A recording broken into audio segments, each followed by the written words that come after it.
Hey everybody, it's Barrett with Salty Dog Performance again. I said I'd be bringing more videos, so here we are. Today I've got a 2020 RX-TX 300. It's got 126 hours on it, and it's just here for basic maintenance stuff. I like to do maintenance videos on things to show people what all kind of goes into it, you know, and the right ways to do it, and at least some tips and tricks and things that I've learned that makes things a lot easier to do. So this one is a 2020, like I said. In 2019 to 2020, these were notorious for having carbon seal failures that were accelerated by the floating ring, had a really high carbon content in them. They would flash rust, it would wear the carbon seal out. So this one has never been changed before. It actually came in for a jet pump rebuild as well, taking the jet pump apart. Impeller shaft, everything was perfect on it. So ended up just re-greasing some things on that one, add a little more grease to it, put a new air ring in it, and that's good to go. But now we're going to move on to the carbon seal, and I'm going to show you how I do it. What tools that you need to use. The tools are going to be OEM and a little bit of other stuff as well. But I'm going to show you the way that I do it, the way that I think is the easiest way to do it. And this one is a little bit rusted on the shaft, so worst comes to worst, we might end up having to cut the metal ring off, but I'll show you how to do that as well. But here's the latest and greatest carbon seal kit for these. This part number is 295501204, and I'll show that later on as well. And you'll see the differences between the new style here and the old style that's on here. 2020 was the last year that they made this carbon seal kit for these, and then they went on to this boot that has a lip on it, and then they went to another one. They actually redesigned this boot again in 2022, but the lip closes up to the front. So all of it was an effort to reduce the amount of carbon seal dust that gets slung out through it. And then there's like a little hole cut out in the bottom of it too. It actually faces down. A lot of people, including myself, used to think it was supposed to face up, so you could see the carbon seal. That's not the case. It's to face down in case any water gets trapped in here. It'll drip out and it won't sit onto the floating ring and cause any rust. So I'm not going to take any more time with that. Let's get into it. Okay, so we moved over to the ski now, and we're going to go ahead and start removing a couple of components here. We're going to have to take our intake hose off here. We're going to need to take the supercharger hose off. You only really have to take it off from the supercharger itself. We've got our blow-by valve hose here, and then we've got two wire zip ties that need to be taken off as well. So we'll go ahead and cut those. And the way that I'm going to do this is, like I said, I'm going to be removing the supercharger. A lot of people say you can use the tool, put it in here, pry back. I don't think you get enough leverage with it. And then you also risk it slipping off the tool, hitting the supercharger. I recommend taking the supercharger off. While it's off, you can go ahead and check the slip to it as well. So that's always an added benefit of doing this. It only takes a little bit more time.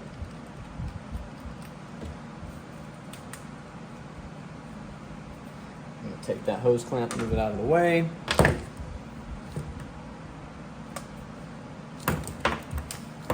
Switch over to our 8mm.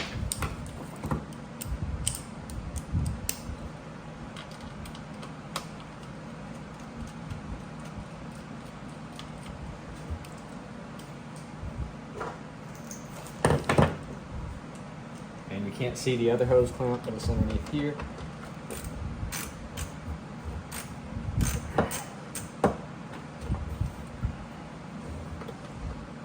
And I do put the hose clamp kind of in a awkward position with the intercooler hose still in the way, so you might have to take this hose off, move it out of the way to get to that. Once those are loose, just pull those out of the way, set that over to the side. I'm going to take off the intercooler hose here.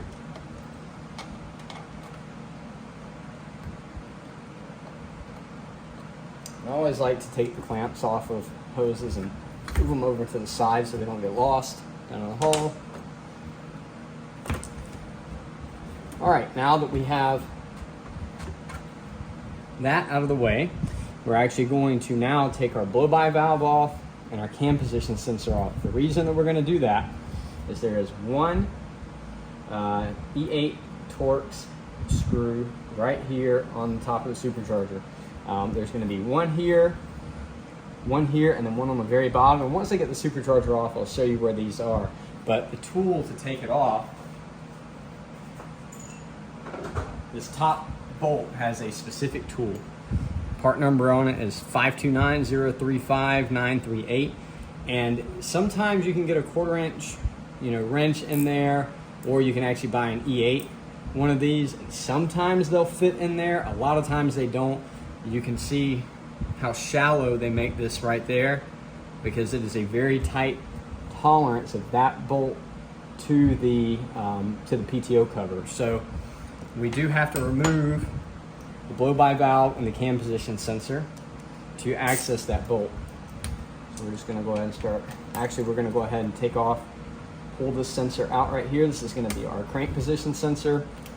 Go ahead and disconnect that, and then our top switch. I'll show you how this connector works right here.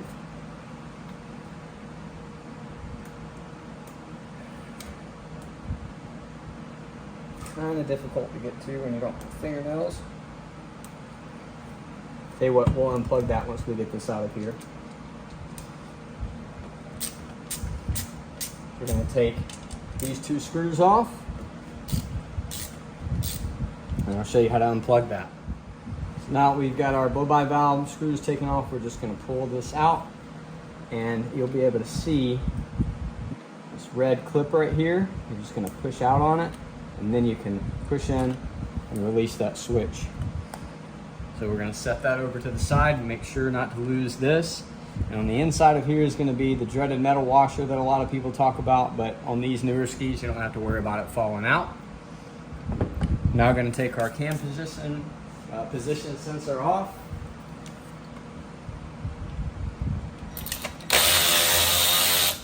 We'll go ahead and unplug it first.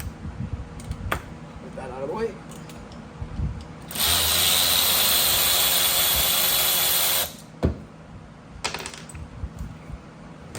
Pull this guy out, and then we'll take the O-ring out as well. A lot of times the O-ring just sticks in place. Go and put that back on our sensor and move that out of the way. So now you can see this screw right here, we have a lot better access to it. So I'm going to try to position the camera in a way that you can see me take it off. Okay, so I think that's good there, and we're going to start with our OEM tool. Find where it's locked in, and because it's in backwards, we're going to be righty loosey, lefty tighty. So we're going to take it off, loosen this by a couple of turns, and then I'm going to show you what you can use, or how you can use that 1/4 inch ratcheting wrench. You just have to get this backed off after a couple of turns to be able to get that to fit in there. Once you're able to get that other wrench in there, this goes by so much faster. So that should be good there.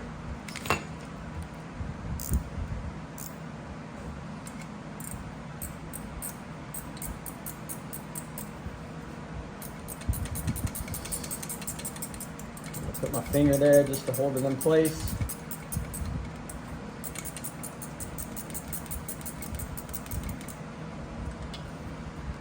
Get to a point you should be able to start working it by hand to loosen it.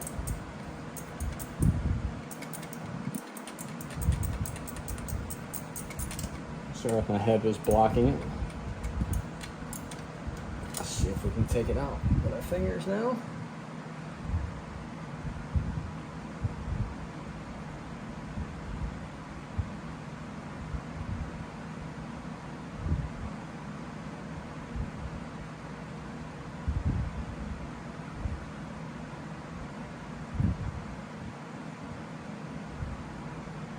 Be careful not to drop any of these screws in the hole because they are not magnetic, they're stainless. So there you can see we've got that out. Now I'm going to move on to the one that's on the side here and the one on the very bottom. And I'll skip over into me pulling the supercharger out, and then I'll show you where those bolt holes are located on the supercharger. So we've got all 3 of the screws loose, taken out, and we're just going to start kind of rocking the supercharger back and forth and pulling it out. Now this ski has been very well maintained, so this came out extremely easy. Now, one thing that you want to make sure is to not lose this O-ring here. This is your oil return. You've got two different oil returns, one here and one here, on the 300 Superchargers only.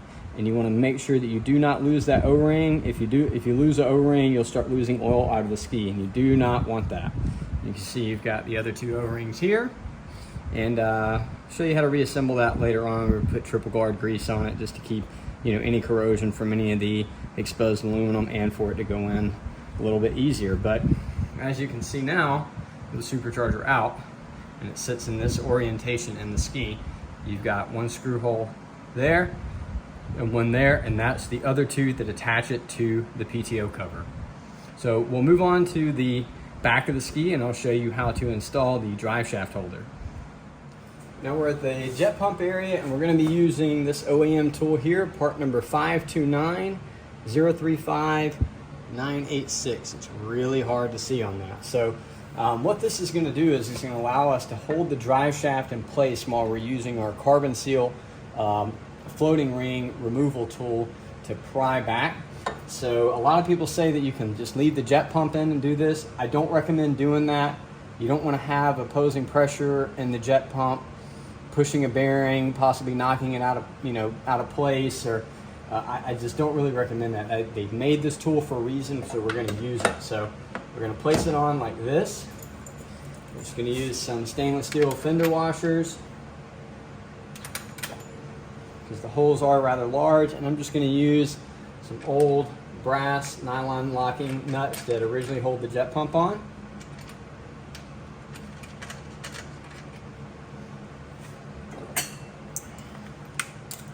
We're just going to tighten it down. Doesn't have to be super tight.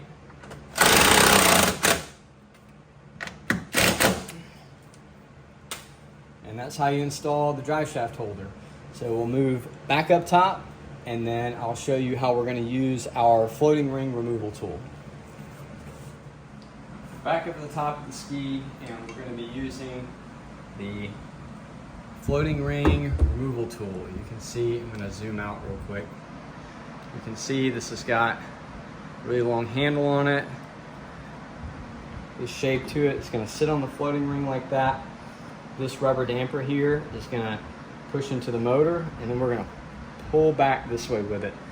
Like I said, I'm not a fan of leaving the Supercharger in, mainly because it doesn't take long to take the Supercharger out. You have a risk of this tool slipping, hitting the Supercharger. It makes things way more crammed when you want to try to get in here and take off the floating ring circlip. And and then in the case like this one is pretty rusted, so I'm concerned I might have to cut the carbon ring floating ring off. If I've still got the Supercharger installed, that's going to be really difficult to do. So the way this tool works is you're going to place it on there, and you're going to just put this rubber part into the bottom of the PTO, or underneath this little slot right here in the PTO. And then we're going to try to pull back on it. We're going to pull towards the front of the engine. And I'm going to see if this will work. I haven't put any kind of... Oh, wow, look at that. Worked perfectly. So we didn't end up having to cut anything off. And I don't know if you guys can really see this. Let me look in the camera. I'm going to move the camera around here.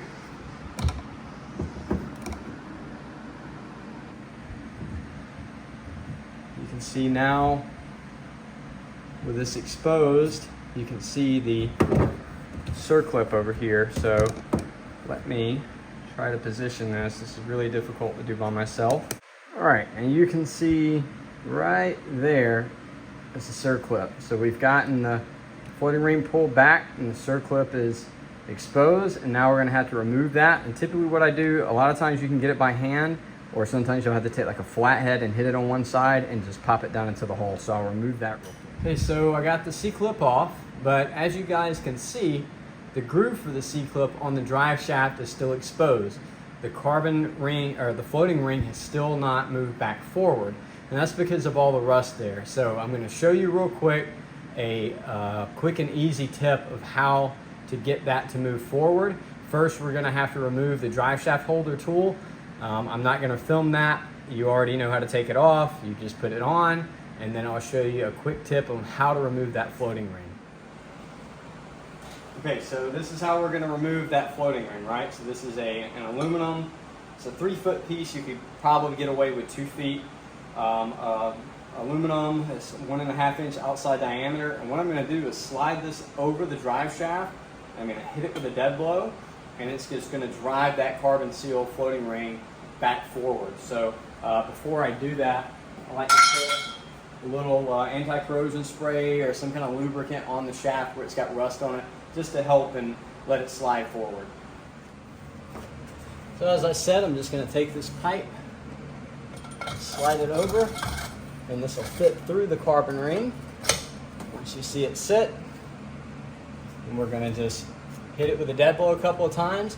I'm going to reposition the camera above so you can watch this actually move the floating ring forward.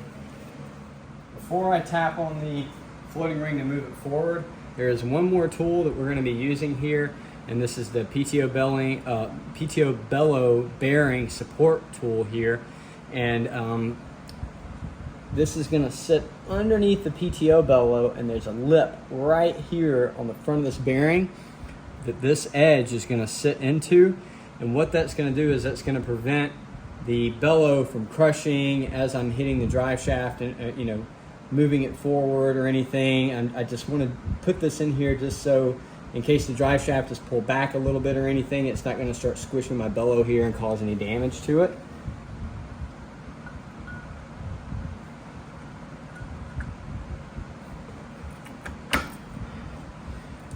Just locks in place like that. Okay, now we'll give her a couple of taps.